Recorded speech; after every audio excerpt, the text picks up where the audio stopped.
ए जी। हाँ जी। दबाइए ना। क्या? सब्सक्राइब के लाल बटन और साथ में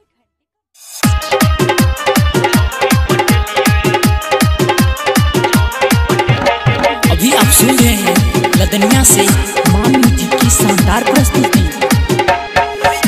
भैया के हम शादी में गेलिए वही जइए गो छौरी पटेलिए हमरा खातिर रात भर जाग गेले हो रही तो डीजे वाला संग भाग गेले।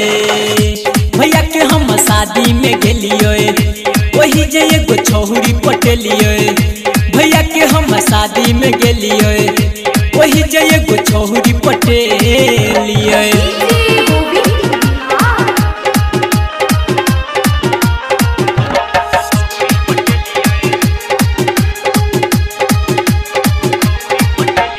परिछन के बेर छौरी देख छली हंस को रही सहु राइट देला छौरी हमरा कैस को। हाँ परिछन के बेर छौरी देख छली हंस को रही सहु राइट देला छौरी हमरा कैस को। देखते दिल ओकरा सा लग गेले हो रही त कैमरा वाला संग भाग गेले। भैया के हम शादी में गेलिए वही जइए गो छौरी पटेलिए भैया के हम शादी में गेलिए वही जइए गो छौरी पटेलिए। अभी आप सुन रहे हैं लदनिया से मामी जी की शानदार प्रस्तुति।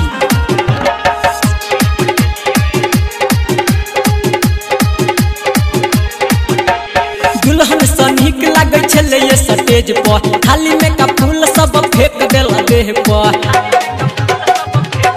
हाँ दुल्हन सा नीक लागे छले ये स्टेज पर लरू चॉकलेट सब फेंक देला देह पर। जय माला के बेरी नैना लैर गेले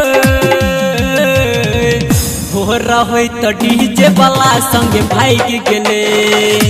भैया के हम शादी में गेलिए वही जइए गो छौरी पटेलिए भैया के हम शादी में गेलिए वही जइए गो छौरी पटेलिए।